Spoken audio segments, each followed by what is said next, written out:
Mesdames et messieurs, bonjour et bienvenue dans notre toute nouvelle émission de la classe au bout du monde. Si ce n'est pas déjà le cas, rendez-vous sur notre site internet pour découvrir notre webzine dans lequel vous aurez des articles, des podcasts et des vidéos qui sont là pour vous éclairer sur les différents systèmes scolaires à l'échelle internationale. Nous nous retrouvons aujourd'hui autour d'un débat concernant un système scolaire pas comme les autres. En effet, le modèle allemand est connu pour laisser les après-midi libres aux élèves afin qu'ils se consacrent à leurs loisirs. Ce modèle est-il applicable en France? Afin d'en débattre, je laisse la parole à notre animatrice, Charlotte.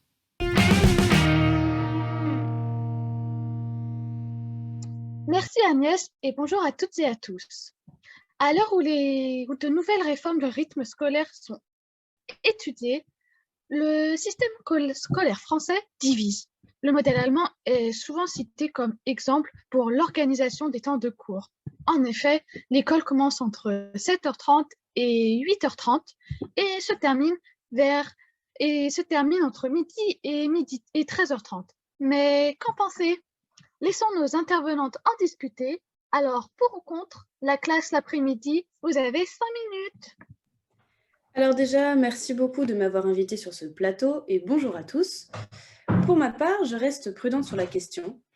C'est vrai que l'école primaire en France, en imposant aux élèves un rythme de 8h30, 16h30, 4 jours par semaine, plus dans certaines écoles le mercredi matin, ne respecte pas tellement le rythme naturel de l'enfant. Cependant, le rythme allemand, donc basé, comme vous l'avez dit, sur du 7h30, 8h30 à midi, 13h30, n'est pas si exemplaire que ça. En condensant près de 5h30 d'apprentissage en une matinée, il oblige les enfants à maintenir un niveau d'attention qui les épuise. Et aucun enfant ne peut se concentrer plus de 3 heures.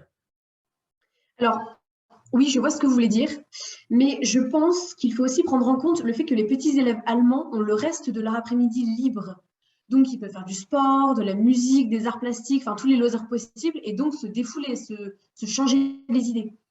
Alors que les enfants français, eux, n'ont pas cette chance, parce qu'en restant toute la journée à l'école avec seulement 2 récréations de 15 minutes et 1h30 de pause méridienne, mais en fait, ils n'ont tout simplement pas l'occasion de laisser place à autre chose que les apprentissages scolaires. Sans parler évidemment de ceux qui enchaînent après leur journée d'école avec les cours de solfège, de foot, etc. Donc en fait, tous les soirs, ils sont épuisés, voire éreintés.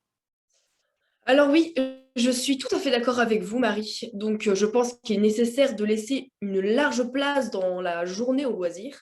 Par exemple, il ne faut pas que les enfants fassent, en plus d'une journée entière d'école, 2 heures de danse, de théâtre ou je ne sais quoi. Il faut que les loisirs soient pleinement intégrés dans la journée et c'est ce qui se passe en Allemagne. Par exemple, les enfants n'ont pas cours l'après-midi et donc sont libres de se défouler et faire des activités autres que les leçons souvent, entre guillemets, barbantes de mathématiques ou d'histoire-géographie.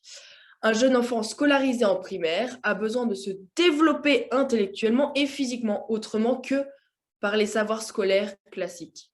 Et laisser une demi-journée pour cela est une excellente idée puisqu'elle répond à un besoin vital de l'enfant.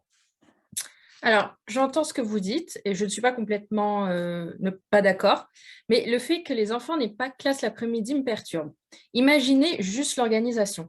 En fait, tout dépend de la prise en charge des enfants à la sortie de l'école. Vous parlez de loisirs, c'est très bien, mais ne pas avoir cours l'après-midi est une énorme contrainte pour les parents. Ils doivent s'occuper de leurs enfants dès le début de l'après-midi. Pour des parents donc, qui travaillent ou qui sont tout simplement pas capables d'assurer financièrement la garde de leurs enfants, c'est juste impossible.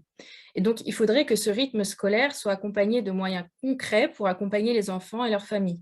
Donc, ça peut être des centres éducatifs ou des aides. Si l'après-midi est consacré à des heures supplémentaires de télévision, entendons-nous, cela ne sert strictement à rien. Il faut donc bien faire attention avant de se lancer dans une telle réforme en France, car ça peut être source d'inégalités. Donc, en fait, vous seriez plutôt d'accord pour ne pas avoir cours l'après-midi, mais quand même en proposant des aides aux familles? Oui, tout à fait. Et là, je rejoins Marie et Sophie Charlotte sur le fait que les enfants ont besoin de s'aérer et de se défouler, mais cela doit être organisé, supervisé par des structures, peut-être même l'école elle-même, hein, pour ne pas contraindre les familles. Alors moi, je ne suis pas forcément pour, même si l'après-midi est supervisé par des structures. 5h30 de cours en une matinée, c'est beaucoup trop, même si après les enfants ont une après-midi entière de libre. Si l'on veut absolument rester sur le fait de ne pas avoir classe toute une demi-journée, il faudrait alléger la matinée, mais à ce moment-là, raccourcir les vacances scolaires. Car il y a tout de même un volume horaire de temps consacré aux apprentissages scolaires à respecter. Je suis désolée, mais le débat doit s'arrêter là. Merci à toutes d'y avoir participé. Je vois que vous avez des avis différents, ce qui permettra à tous nos téléspectateurs de pouvoir s'y retrouver. Le système allemand peut donc être une source d'inspiration pour les réformes scolaires à venir, mais il faut l'adapter à nos écoles et à nos modes de vie. Nous espérons que ce reportage vous aura permis de construire votre propre point de vue. Nous nous retrouverons donc la semaine prochaine pour une nouvelle question. En attendant, n'hésitez pas à nous contacter si vous souhaitez donner votre ressenti. Je vous souhaite une excellente soirée et à bientôt!